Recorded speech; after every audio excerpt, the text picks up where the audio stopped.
Welcome back, everybody, to Let's Play Trilby's Notes. Brad is still with me. Hello, sir. Hello. We're in a flashback. This is... You can tell because it's black and white. Yes, it's like old-timey. Someone's down there playing the harpsichord that this guy was talking so fondly about. I don't even think we still know who this guy is, do we? No. We know who Wilbur is. Well, we saw his name. Wilbur. Whoa. Oh, no! That's not Wilbur. God, and those whispers. Sir? Sir, please. That's an antique. Can you stop with it? Jack. His name is Jack. Oh, is this Jack Verhorn that we heard about? Oh, it must be. Okay. Jack could not take a step further because he realized with a lurch that he recognized the dark figure that sat at the keys. He had read of this strange entity that reoccurred frequently in stories surrounding the Unicorn Inn and the objects that were later constructed from its wood. And he knew with absolute certainty that the tall man would destroy him were he not destroyed first. Shit, I'm getting out of here. Yeah. See ya! Goodbye. Go back to bed. Oh, no. Jesus, that was weird. Is there anything in here I can use? I don't have anything. You have a candlestick. Light it on fire. What am I going to do with that? I don't know. Jack's desk was covered untidily in letters, notes, and papers he'd been studying lately. A flintlock pistol given to Jack by his father lay gathering dust atop a pile of correspondence. Take that! Do you have it? Yeah. Jack took the gun with him to confront the intruder.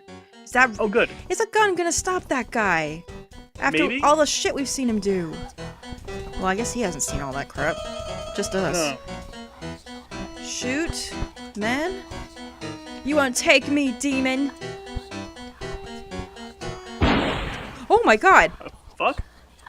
Did you just shoot Wilbur? Is that what it was? Wilbur? No. No, God, no! But I could have sworn. Oh, you! I know you. You have... Oh my god, these whispers. Oh God! Please forgive me, your majesty, for my transgressions. I'm a worthless craven fool, not worth a second of your precious time. I beg you, spare me. I will redeem myself for my offense. I will be yours forever, my body, mind, and soul. That sounds familiar. A little bit. Bit. What's he gonna do? He left him alone? What? No. Thank you, my lord.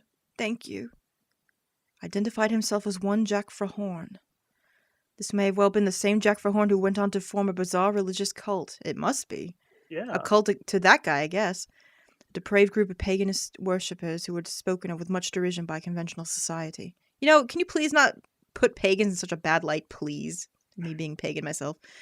It's not the same thing. With my latest flashback, my knowledge of the history of the cursed wood gained another step. So we saw the actual harpsichord that they were talking about that got made into the O'Malley shipping crate. So that was it. Okay, so we've traced another step backwards. So we're going backwards in the story is basically what's happening here. Before the crate, it had been a harpsichord, and sometime before the harpsichord had been part of some kind of hostelry in Wales.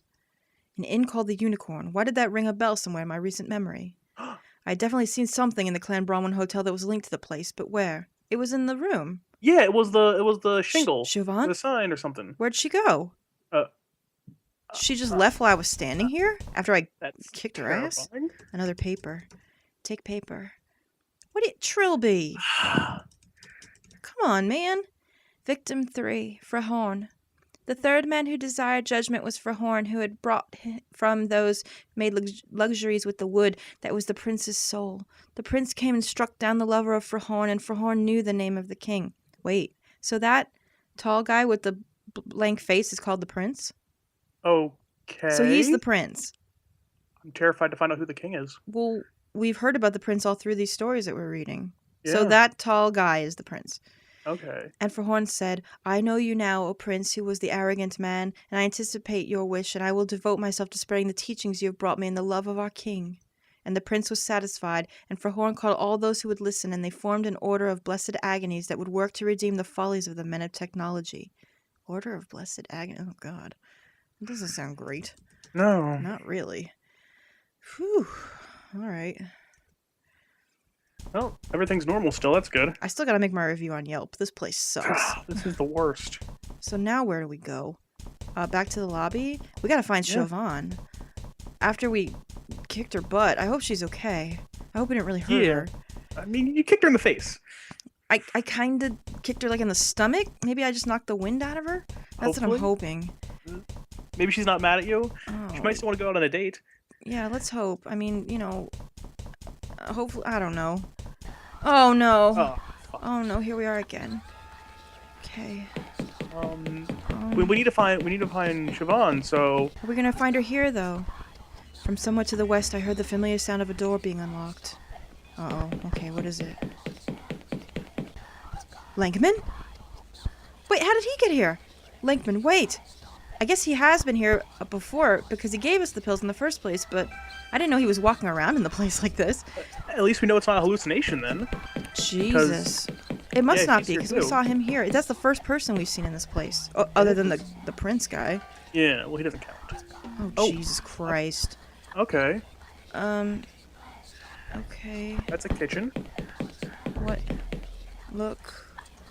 What had once been a kitchen was now some kind of torture room. I found myself wondering whether it was used for extracting information or merely to entertain the alternate hotel's hellish proprietor. I don't like this. What, is this a door? Maybe it's supposed to be a door. Look, door. There were 3 doors. The door back to the dining hall, a fire exit, and a third destroyed door beyond which stone steps led downward. Okay. Oh, Jesus. Oh, fuck. Where did he go? He disappeared. Look. The grimy cell had been abandoned for some time. A large section of floor was worn away. The worn-down area had been conquered by a swarm of greasy black beetles. Okay. There's a skeleton there, too. I don't want to get too close. No. You know what? I'm going to save it here. Yeah, I Case. Look. Beetles? I don't like bugs.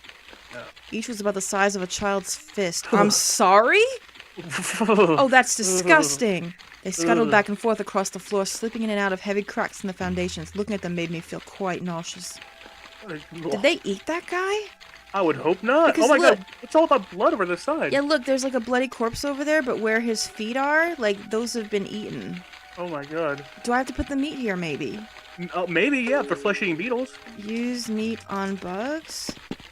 Oh, gee. Oh my god, that's what it was. Hey, oh fuck. Hurry quick before they eat that all. Yeah, really. What's over here? Look, corpse. At least 2 individuals had met with sticky ends down here. One of them had been almost completely picked clean by the beetles. The other I noticed was heavily decayed except for its hand, which was fresh and pink. I wondered if this had something to do with the puddle of water it was laying in. Oh, there's a puddle of water. Yeah. What do I do? Look at the water? I don't like this. Look at water.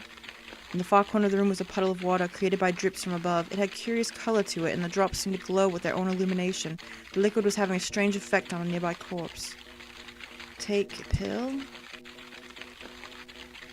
I took another pill and waited for the anxiety to lift, but it did not. Oh no, they're not working anymore?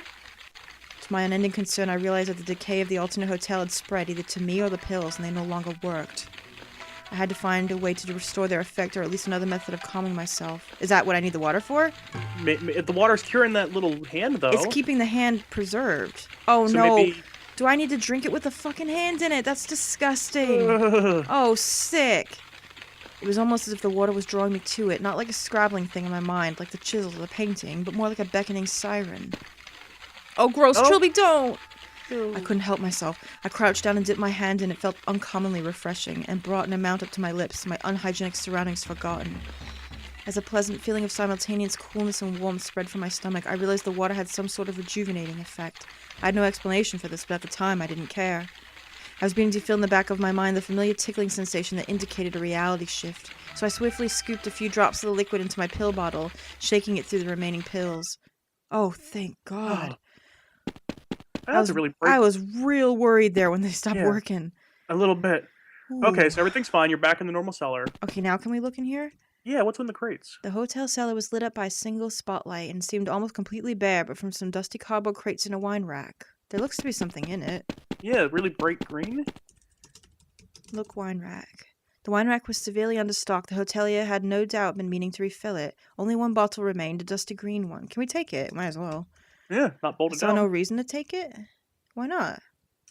Take bottle? I guess we don't need it. Okay. Yeah, hey. Alright. What, can you look in the crates? Oh, yeah. A small selection of storage boxes, no doubt full of useless trinkets, were the only furniture. Oh. Aww. Okay, so there's nothing in there. Alright. Oh, the kitchen looks normal. The hotel kitchen was deserted and completely sterile. Whatever had happened to the staff, it had happened before they'd started preparing dinner. Can you look in, like, the oven and the fridge and stuff? I don't want to do that. Something bad's gonna happen. A vast undecorated refrigerator. Open fridge. I had no interest in the hotel's food storage. Okay. We still haven't found Siobhan or a bed. No. We don't know where Linkman went. Is anyone in here? Oh. Oh, Terry, it's you. Have you seen Siobhan? I was about to ask you that. What'd you do to the girl? I hope you didn't intend to seduce her away from my service. What kind of services are you talking about? A bed. I need you to understand. You and I and Siobhan are in critical danger. There's something evil in the hotel, and it's closing in fast. Mr. Willoughby, I've been over this hotel several times. Apart from us, there's absolutely nothing here. Yeah, there's no staff either. Doesn't that bother you? Please keep your fairy stories in the playroom where they belong. Great. And I'm going to stare at the player menacingly. Oh my god, the glasses, man, is what make it. I'm telling you, it is really unnerving. Oh, Jesus. Maybe we can ask him about the unicorn. Maybe he knows something about it. Yeah. As long as we have him here. There's the sign right there behind me. Do you know anything about the inn called the Unicorn? Ah, I see you noticed my shingle. I picked it up as a curiosity antique fair a couple of years ago. Dates all the way back from the Elizabethan period from what I understand. But I just can't find a bugger for the damn thing.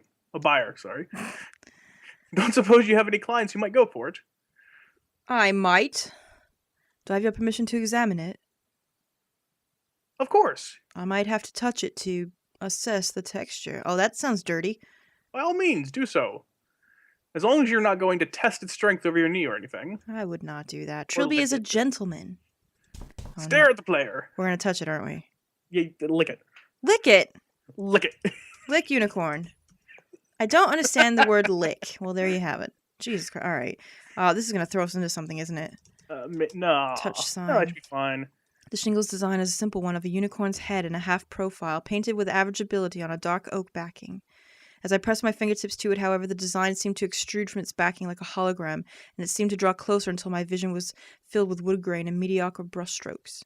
I could vaguely detect the professor speaking to me on the very edge of hearing, but by the time I realized it, I was already gone. Oh no, where are we now? Somewhere in Wales. Again, July 28th. Even older. That is now the fourth time that has happened. Yeah, even more in the past. 1581. Owen Somerset, a travelling merchant, was on his way back to his wife and family in London, having concluded some business dealings in Carrington. Owen Somerset. That sounds familiar. We've seen a Somerset before. Yes, we have. In another game. Caught suddenly by a summer storm, he spied an inn by the side of the road and marvelled at his good fortune. Faith, 'tis evil storm that blights the sky tonight. I must have the Almighty on my side to find myself so close to an inn as it broke out. Perhaps. Oh, what a nice guy. The innkeeper seemed quite taciturn, but Owen was in a good mood and was determined for it not to leave him. It was probably too late to continue riding, even if the storm cleared. Owen decided to inquire after a room for the night. Oh. Oh, you're Owen. I am Owen. Owen couldn't do that just then. Owen can't do nothing. Look at his socks. No wonder. All right. I know this is a little short, but I think this is going to start a cutscene. So in the next one, we will figure out what the story is with Owen, even more into the past than we've been before. We just seem to be going backwards in time. We should find Doc Brown and... Wait, wrong story. Yes. I want to hear more about the cursed wood. So obviously it's going to show up here, but how? We're going to have to find out in the next one.